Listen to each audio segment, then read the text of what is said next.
very good FA Cup final. And Hatchin! What a magnificent goal!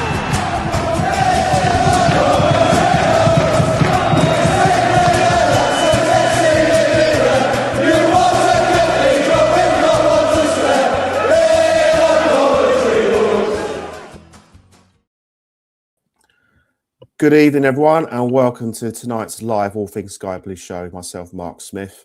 Before I bring Cameron on, I just want to get a bit of housekeeping out of the way. We're sponsored by Right Still Fabrications for all your fabrication needs across Coventry and the Warwickshire area. We're partnered by the Sky Blue Tavern and Dillon's Brewery, and we're also teamed up, should I say, with the Sports Social Podcast Network.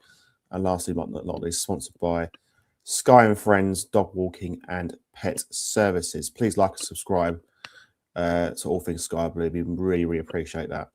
Okay, so we're going to talk about I guess at the time, a disappointing draw against Sheff Weds Wednesday, but it turned out to be a very useful point with Borough losing, and now we are on our way to the Premier League. I think we can say that safely. Cameron, we're on our way. Yeah, we're on our way. Good evening, everybody. I hope you all had a wonderful weekend. A day of two halves. We're frustrated with a Sheffield Wednesday draw, and then we are rejoicing because Portsmouth did the solid of all solids. Yeah, no, it's been a bit of a weird feeling, isn't it? I kind of feel mixed emotions. Look, end of the day, we're all absolutely delighted to end. I'm going to say it. We're ending 25 years of hurt. We're back. We're back where we belong. The Premier League is absolutely brilliant. Not just, I think, for people of your generation, Cameron, anyone who's younger who's listening in, who hasn't seen us in the top flight, I think it's a great moment, especially for the younger generation of Coventry City fans. So, and I'm really proud, I'm really happy for them because they haven't seen Premier League football. They're going to see Premier League football next season. And it's wonderful to see. And to be fair, we've deserved it this season. We've been brilliant overall, haven't we? Absolutely. Over the course of the season, we have been the best team in this league. We had a little patchy. We had a patchy January, but we got through that. And I'd say for most of this season, we've been head and shoulders above the rest. Even when we haven't been at our best in games, we've still found ways to win more often than we haven't, and that is what the best of the best do. And we've just found that extra level or extra 2 levels this year, and it's really showed in most tight games. And those are the big differences this season. Yeah, exactly. Yeah. Apologies to anyone listening. I've got a bit of a cold, so if my voice sounds a bit not my best, I do apologise in advance for that. I want to talk about yesterday's game. Before the game started, there's a couple of changes that Lampard announced. Obviously, no Sakamoto. We presume it's due to a rib injury at Hull.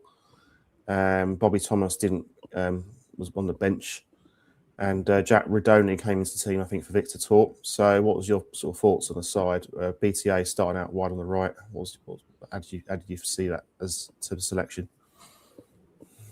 I'm not sure BTA was ready to start, if I'm perfectly honest. He didn't really look at the races. He didn't look comfortable in that position either. He was always often drifting wide, drifting centrally, and that kind of left us with a lack of width on the right-hand side. And I would say at times that hurt us. So I remember being a little bit surprised that Romanese hadn't started, or maybe even Marcelo gets his first start. But Big BTA was given the nod to play on the right-hand side, and I'm not really sure it was the right decision. And I'll be honest, I do think there was a sense of, from both the players and the fans, that we've just turned up thinking we were just going to win.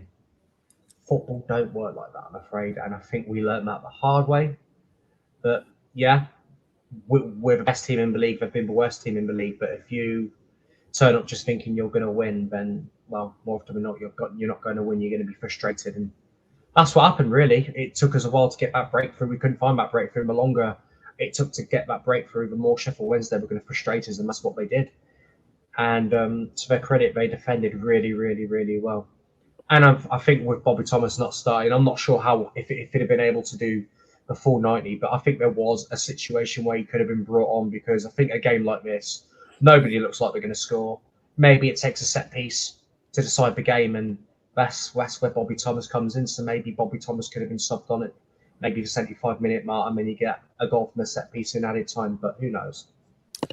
Yeah, I mean, first and foremost, I thought Sheffield Wednesday, first of all, their supporters were a credit to their club. They were absolutely brilliant. off the field. On the field, they played very well. They were disciplined. They were dogged. I do agree with what you say. I think we may have been a little bit complacent setting in. I know Lampard in the presser was sort of kind of saying, we've got to focus on the game. But I think deep down as a player, you're win away from being a Premier League football club, really. And we are. I guess we have achieved that, really. But it's just a shame we couldn't do it yesterday. I thought the first half, I thought we started off slowly. Rashford nearly embarrassed himself in that first half by not controlling the ball. And I don't know how he kept that out, but he did. There was little moments like that. I thought Sheffield Wednesday were a lot better side than people expected. And I'll be honest, I thought we'd win 3 or 4-1. I was confident we were going to win. But football, as you rightly say, it's got a habit of kicking you right in the bum, so to speak. So you've got to go into the game as if you're playing, an Ipswich Town or whoever's near the top of the league. You've got to approach the game the same way and be professional. And I just felt we were a little bit guilty of underestimating Sheffield Wednesday. That said, I thought we did create chances in the game. I thought Kitchen's head in the first half was headed away. It was a bit unlucky. And the only other chance I could really think of was Mason Clark, a shot from distance, but it's a bit of a powder puff shot straight at the keeper. But it wasn't really a lot to talk about in the first half, was it? It was just very flat. It's almost like when I looked at that first half and you see the Sheffield Wednesday players bursting the balloons, it was almost like a sign of what was to come, metaphorically and how the game panned out. Yeah, I'd agree with that. I think, to be honest, I think the game felt like one glorified training session. It was flat. There weren't really a lot going to it. It was just we dominate the ball. They sit 11 men back. It was like we were doing attacking drills and they were doing defensive drills. With the occasional breakaway for Sheffield Wednesday, and it was. I won't lie, but I was sat here thinking, "Oh, okay, this is frustrating." But maybe that goal will come, and we'll sneak away with a 1-0 win. That didn't happen, and that's also on me for just thinking we're going to win. That's not how football works. But yeah, it was very frustrating. But I'd say that's a credit to Wednesday. Like they know they don't have a lot of quality. It's a group of players who have been thrown together who just have to do a job and just stay competitive in games. That's what they did. And as frustrating as it is, if you don't score, you don't win games, and we couldn't score. So I don't blame Sheffield Wednesday for that. We just need to be better in front of goal. We had 20 shots to do it, and we only had 3 on target. So the end product just wasn't there on the day. No, it wasn't. No, it's definitely a credit to Sheffield Wednesday. But at least if you can't score, you don't concede. So I guess on the positive side, we didn't concede. Although I thought second half, I thought Jerry Yates had a really good chance to score, didn't he? If they had someone who could finish, I think they could have beaten us yesterday. Yeah, that's a fair shout. He had a really big chance second half, and I'm thinking, oh no, this is going to go in, isn't it? But no, it went wide. Jerry Yates, to be fair, he's been an absolute credit to them since he's joined on loan in January. But not expecting much, but he's chipped in with a few goals. He's done the job that they need to be done. Be a presence up top, cause some problems, and he's done that really efficiently. I don't think they'll sign him permanently because I'm not sure that's the type of signings they should be going for in League One. I think they need to be building a squad to rebuild, and which might take a few years. But in the short term, he's done a really good job, and he's brought some leadership to a young squad that's really needed it. Yeah, definitely. Yeah, I mean, they show a lot of fight. They could easily have their heads down with the situation that they face in the league. They're down. Obviously, they've been down a long time now, but they show a lot of grit and determination. I think they deserve a lot of credit for how they performed yesterday. As disappointed as we are as fans, and I suppose it's easy to say that as fans because we're on the cusp of announcing promotion. We are all but promoted, bar a single point. Really, I mean, the goal difference is so vast now. It's literally, I don't like saying the word impossible, but it's near as impossible as it can be for us not to go up. So I think we can say we're definitely up. Right, get some comments from the audience. Glenn, let's go and win the title now. Definitely. I think we need 8 points for the title. That's, Ipswich can get 93 points. So we need at least we need 93 points, assuming that Ipswich don't win all their games. So that's another 8 points. So winning a draw effectively would get us there from the 4 games left. Right, let's get some. Interesting. Dave Hughes from Facebook. Hi, Dave. Says, I think you'll see a different side Friday night. What would you change on Friday night, maybe from that team yesterday? Do you think? I guess the question is Bobby Thomas going to be back? Does Sakamoto come back? There's a couple of options there, maybe. Bobby Thomas absolutely comes back. He's the first name on that defensive team sheet for me. I've said it all season. I'll say it again. Bobby Thomas definitely comes back into the fold. And as for Sakamoto, well, it depends on how he's feeling physically. But if he's ready to go, then I would absolutely welcome him back. But if not, I would start Essa on that right hand side. Just a bit of ball ability, and a bit of trickery on that side, and more importantly, width. I was just surprised that Romanes didn't start. I just thought it was a game that was kind of. If he knows that Sakamoto not be fit, surely you'd have gone for Essie. I just thought it was strange because when he did come on, I thought we did okay. I thought we did pretty well. But I think our problem yesterday, I thought Mason Clark didn't have a great game until maybe the last 10, 15 minutes of the game. And he started to look like the player he was. I don't know if it's because there's 2 men on him, because you notice that Sheff Weds, a lot of teams have been doing it for the last few games where they feel like he's a danger, so they're putting 2 men on him. I just didn't think he had his better games. What was your thoughts on Mason Clark's performance? It wasn't his best, but I think that's easy to say when the standard is so high. But when it comes to doubling down on him, I get it. He's a big threat, but at the same time, where's your fullback on the overlap? Giving him the support, drawing a player away. If you see that Mason Clark's outnumbered, do the overlapping run, draw a defender away, because more often than not, you are back Mason Clark to win a one-on-one draw. Yeah. I thought De Silva going forward showed a bit more promise, a bit more endeavour than maybe Mason Clark. His crossing, for example, second half, he made a couple of crosses in.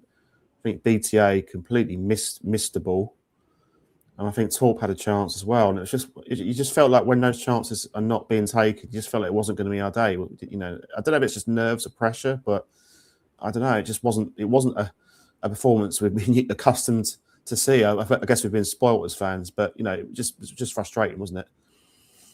Yeah, it was. Just a rare occasion this season where the end product just wasn't there. No matter what we've done, there wasn't an end product. There wasn't a clean header or a clean shot. And to be fair, I will give Shay Charles some praise as well. He made some really good. Not Shay Charles, sorry, Piers Charles. I'll give him some praise because he also made some really good saves, and he's definitely a very good young goalkeeper with a bright future. So, in a season that's not been filled with many highlights for Sheff Wednesday, the bright spark has definitely been that young goalkeeper. And that's the question that Ben Watkins asking about. Would you take Piers Charles as a sign next season, assuming that Rushworth may not sign? Possibly. Would he be my first choice? I'm going to be honest. No. Not because I don't rate him. I really, really do. I think he's got a really high ceiling, but I just don't think he'll be in the Premier League yet. I possibly see him playing top flight football because I know that Strasbourg had an interest in January, but it didn't happen because of an injury. Somebody who I have in mind is Vitek, who's been on loan at Bristol City. From Manchester United, he has had a cracking campaign for Robins. And he's somebody that I would be considering as an option if Rushwood, touch wood, he does sign. But if he doesn't, I think Vitek is top of my personal list, the Czech goalkeeper. Is your gut feeling that we're not going to sign Rushworth? Do you think it's just down to money, wages? Do you think Brighton might just say, or it could just be that other clubs might want him, and he might go elsewhere for the money?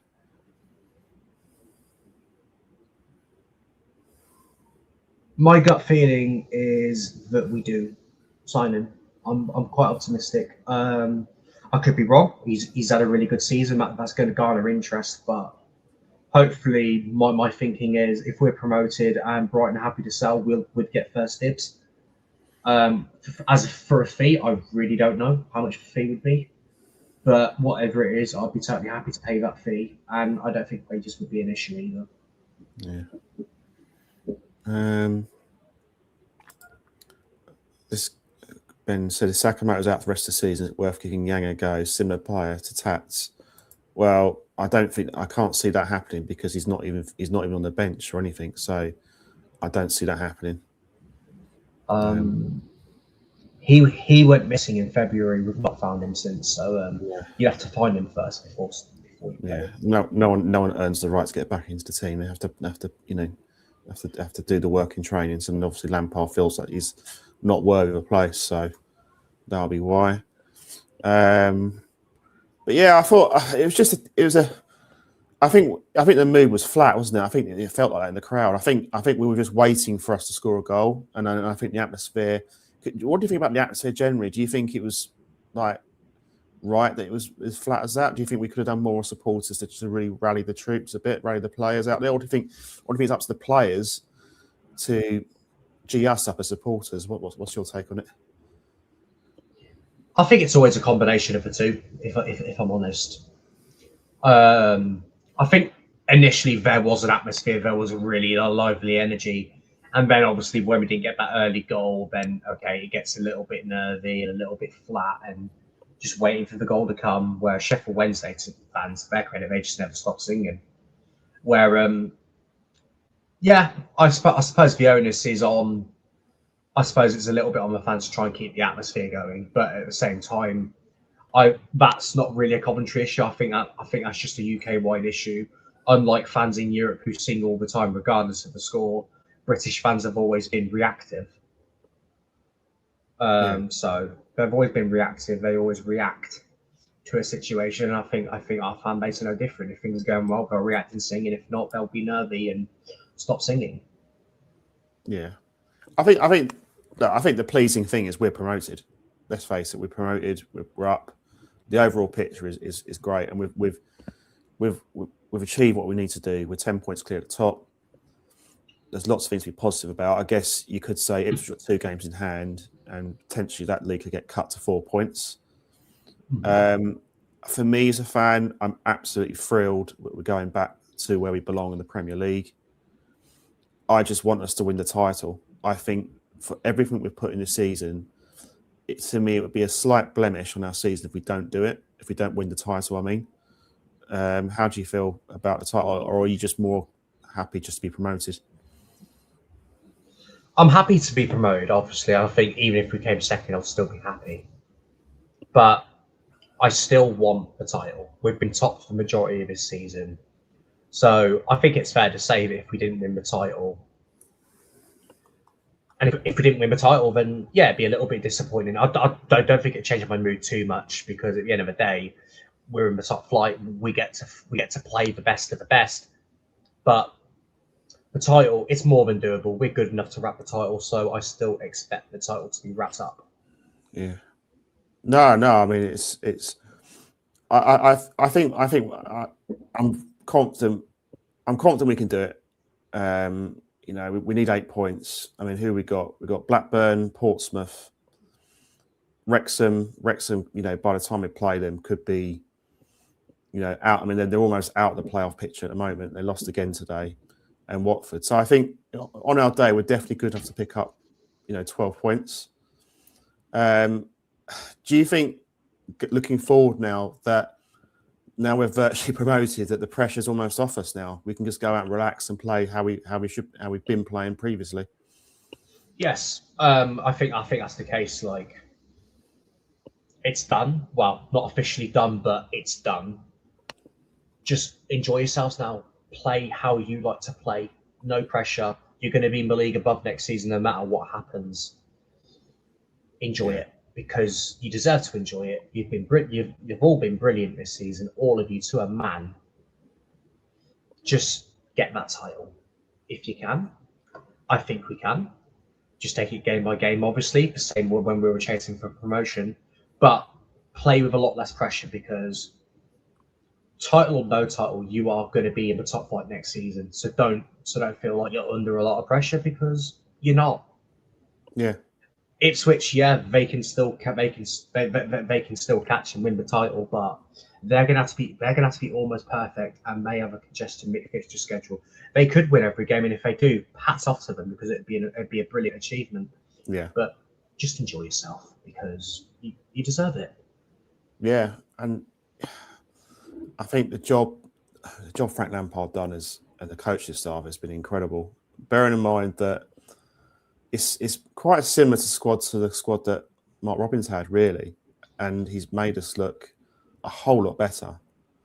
And it's been brilliant to see. So I'm really, really happy that we're back. I know I've seen comments in the chat saying I don't look happy and I look miserable. I just want to make it clear I'm not feeling 100% tonight. I'm feeling a bit under the weather, but I am deep down very, very happy. I just want to see. It's just a shame for me we couldn't do it in front of our supporters. That's the only thing I'm a little bit disappointed about. But the overall feeling of being a Premier League side again, fills me with a lot of excitement. And I guess from a selfish point of view, I'm one of the lucky ones to have, I've paid for the season ticket, the £500. I get the free season ticket. So from a personal point of view, I'm very happy about that. I mean, Doug King deserves credit for that. But the journey we've been on as a football club generally, Cameron, since our relegation, with all the off-field problems and our resurrection back up the leagues, it's just been spectacular, isn't it? It's probably one of the best football stories we've ever had, really. There's lots of good football stories, but I think our one is up there, isn't it? Absolutely. And I think especially in the modern game, when finances are so prominent, it makes it even more impressive because you're in League Two. There's not a lot of money in League Two. There's other teams with small budgets just trying to get by, scraping the barrel just to stay alive. We were in that situation. We got out of League Two first time, luckily. Then League One, it's similar. There's some teams with a bit of brass, but there's still a lot of teams just doing the same as League Two clubs. Quite quickly. Then we've spent a fair bit of time in the Championship since 2020, and we've bided our time. We've been sensible. We've still had a small budget year on year, especially in terms of a wage bill. But we've bided our time. We've recruited smartly. We've built a squad, and we've done it with patience and planning, and the planning's been really, really good. And I think when you don't have access, like financial access that a lot of the parachute payment clubs do, or the clubs that are erratically throwing a lot of money at the operation, it feels that much more rewarding when you are up against those teams who are spending all that brass and you come out on top, because we did it the sensible way. We have. I think we've invested wisely. We've improved the training ground.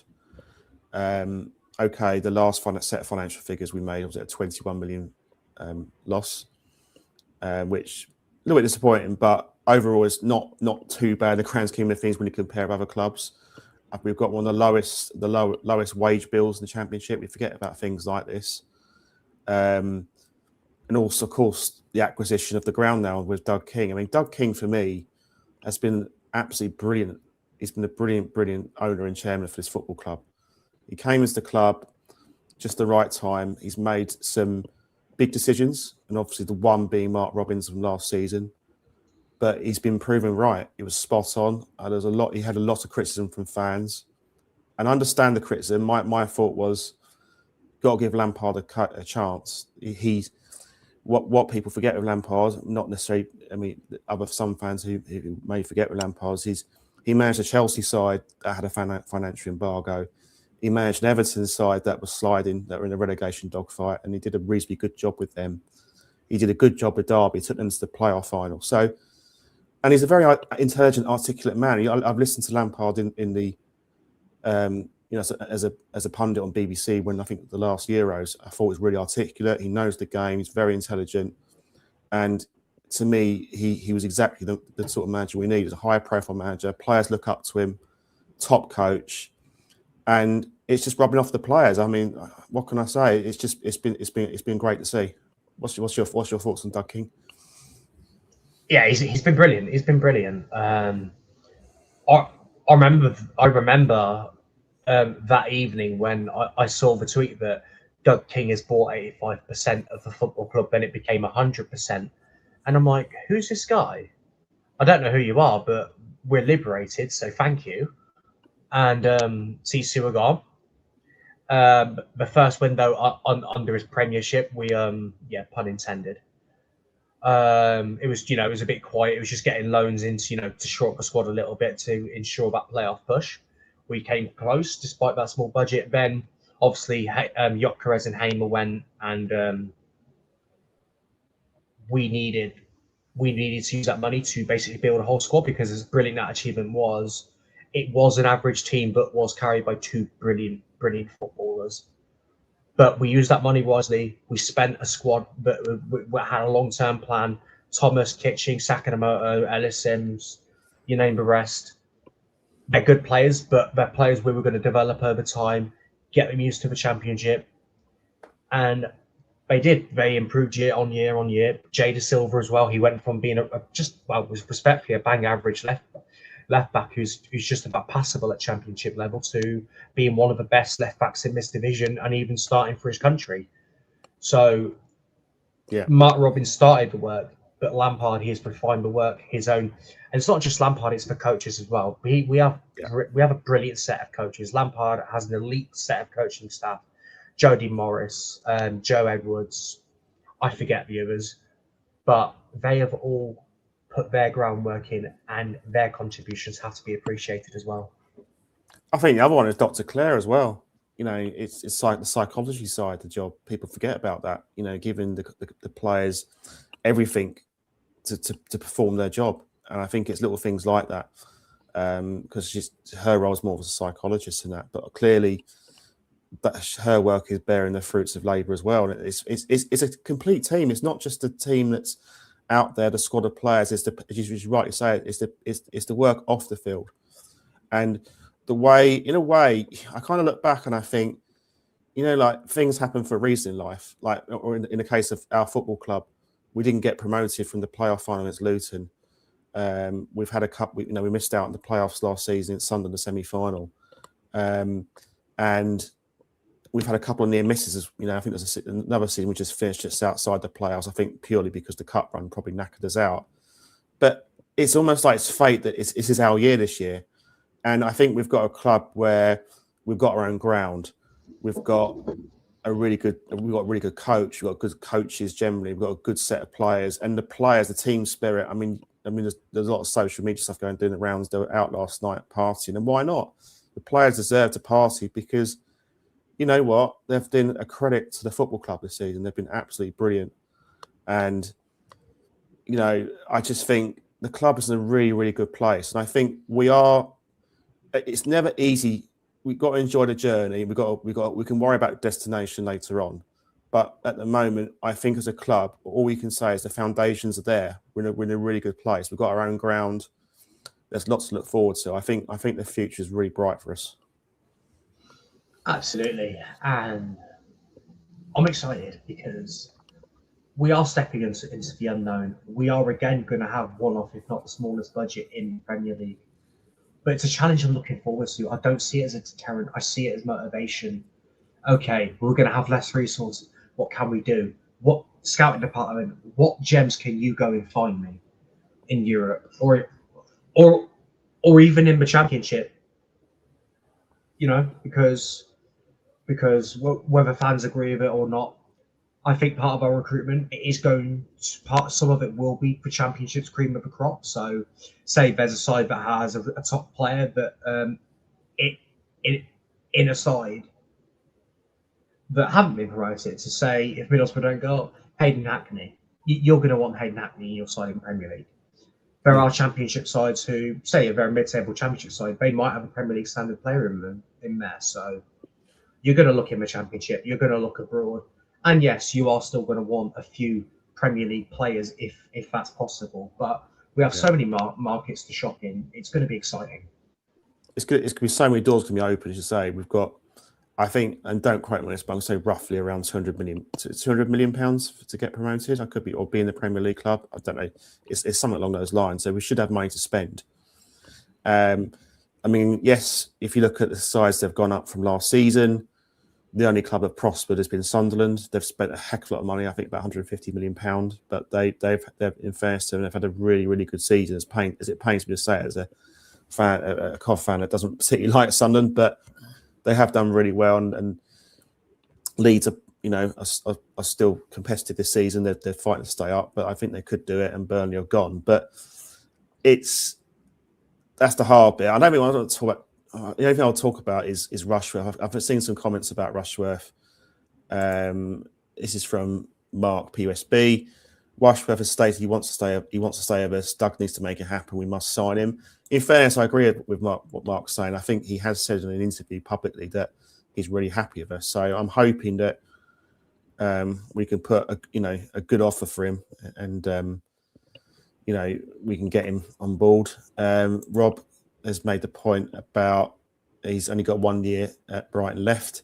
He's got more power to affect his future than many people realise. So I think you're right, Cameron. I don't think this Russia is. I don't think it's dead in the water. I think what raised my eyebrows a little bit was when the Sky commentators were going on about how unlikely we were to sign him, and I thought, well, that's a bit news to me. How do they know that? I think they're just speculating more. They don't. Yeah. They don't.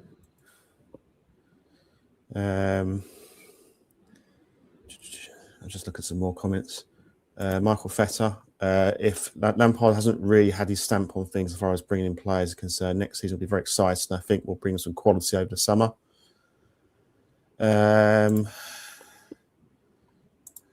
Not coming here from Mark. Start of the season, they wanted 10 million for him. I think he's talking about Rushworth. We've offered 6 million. How much will he cost now?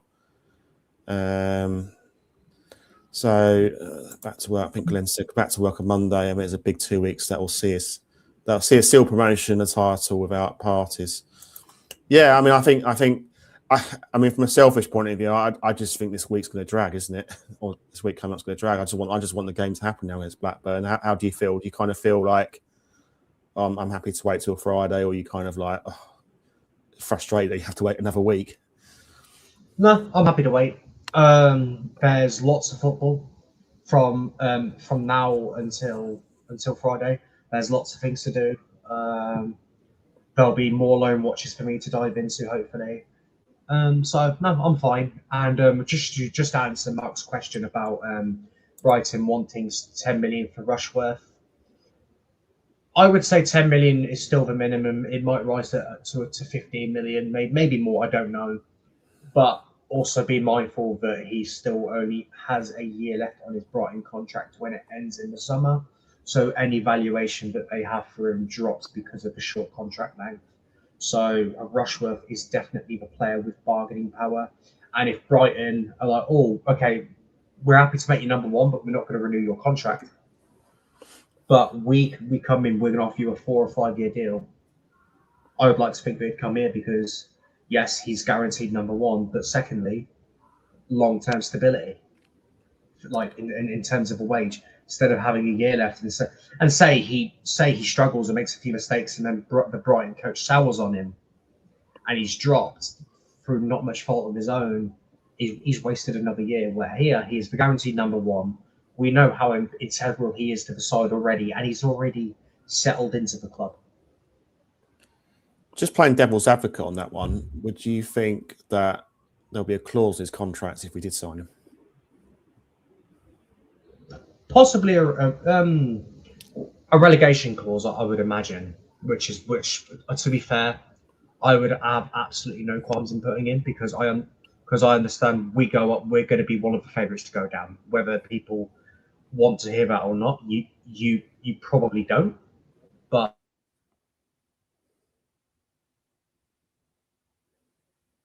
it's okay. I think we can stay up, but before a ball is kicked, everybody is going to think we're one of the favourites to go down. So it would be daft not to insert relegation clauses into the players' contracts. It will happen. So say if there's a 25 million relegation clause, then yeah, I've got no qualms with that. I totally understand and it makes sense. Yeah. I mean, I think that for me, he's the first player I want to sign when we go up. I want Rushworth at the club next season. I want him as our first choice keeper. I hope if Doug King's listening to this or Will King's listening to this, please do what you can to get Rushworth into our club, sign him for our club, because for me, he's been our player of the season for me. He's been his performances have been integral to where we are as a football club. The amount of saves he's made. I know he's had a couple of games where he's been a little bit iffy, but generally speaking, he's been absolutely superb this season. So he has to be the first player we sign when we go up. Another player I want to talk about who I think we need to sign is Onyeka as well. His impact has been massive for the football club as well, because he came in at a time where his first game was against Middlesbrough, was second in the league. His performance was everything, everything about his nickname, Frank the Tank. His performances have been really important for us as well. Yeah, I think what helps with Onyeka is if we are promoted, there is an obligation to buy him anyway. So I'm under the impression. Yeah, so I'm under the impression that he's signing anyway. So I'm not worried about one too much, and unless he does something really, really dodgy and tries to wriggle his way out of that sort of deal, which I don't think he'll do. He looks like a bloke that has principles and just wants to enjoy football, and he will do his best for any club that he plays for. So that I'm not concerned with whatsoever. So I'm already under the impression that he's pretty much a permanent player of the squad already. We're just waiting to get that paperwork signed and the announcement to be made. So I'm already under the impression that he's already ours. Yeah, absolutely. Right, let's go to Loan Watch. Just talk about the roundup of COV players out and about with other clubs. Yep. So starting off with Brad Collins, he completed the full 90 minutes yesterday as Burton Albion beat AFC Wimbledon 1-0 to boost their League One survival hopes. Secondly, Raphael completed 82 minutes for Wigan Athletic as their survival hopes also took a boost as Wigan beat Mansfield 2-1. Raphael assisted Callum Wright's opening goal. Norman Bissett completed the final 24 minutes of Kaiserslaughter's away win over Hertha Berlin. Kai Andrews completed the final 9 minutes of Hibernian's game against Aberdeen. Hibernian were reduced to 10 men early on due to Grant Hanley's red card. Aberdeen went on to win that game 2-0 due to a Kevin Nisbet double. Callum Perry completed the full 90 minutes for Rochdale as Rochdale come from behind to secure a late winner against Wilston and to become Centurions, as they are now on 102 points. But they are still second, 2 points behind York City, because York City have also been absolutely mega. Isaac Moore completed the full 90 for Solihull Moors as Solihull secured a hard-earned draw against an impressive Southend United side. It finished 0-0. Aidan Douch completed the final 11 minutes of Scunthorpe's 1-0 win over Brackley Town, condemning Brackley Town's relegation from the National League and into the 6th tier of English football. Greg Sanderford came on as a second-half substitute to replace the injured Lewis Green as Bedford couldn't hold on to their 2-0 lead and they drew 2-2. Kyer completed the full 90 as Cheshire lost 4-2 to Bath. Kyer scored Chesham's second goal, taking his tally to 8 goals at his club during his loan spell. Chesham sit 2 points outside the National League South playoff places with 2 games to go, so they're still very much in the hunt. Harvey Broad completed the full 90 minutes as Dagenham and Redbridge lost to Worthing. They lost to Worthing 7-2. In the 89th minute, Harvey Broad actually had to go in goal because their goalkeeper, Sam Howells, had to go off injured and have a goalkeeper on the bench. So Sam Howells coming off meant Harvey Broad had a go in goal, and apparently he even made a cracking save. So well done, Harvey, despite that hammering. Well done, mate. David Mantle remains absent due to injury as Maidenhead drew 1-1 with Chelmsford. Maidenhead sit inside the playoffs in 7th with 2 games to go. Tosh Chalawadji completed 81 minutes for Stratford Town as they beat Spalding 3-1 to take their unbeaten run to 7 games. Riley Steele completed the final 10 minutes in Gloucester City's 5-0 win over Dorchester Town. Mackenzie Stretton completed the final 35 minutes of the same game. That win means that their playoff semi-final is going to be a home tie. And finally, Loan Watch Star of the Week is Callum Perry for Rochdale's heroic winner. They weren't at their best, but they dug deep, they stayed in the game, and they got that important winner, and that is what top teams do. And Callum Perry himself showing amazing mentality. And they're not out the title race just yet. If they can beat Braintree, then they've got a final day title decider against York City. So keep up the great work, Callum Perry. Yeah, that's absolutely brilliant. I mean, that's National League has been are they level picking now, Rochdale and York in that league. They're 2 points. York City are 2 points ahead because Okay. Rochdale have had a couple of dodgy results where York City have kind of wrestled the momentum back, but Rochdale, even though they're not at their best, they're still dragging out important wins. Stay in touch.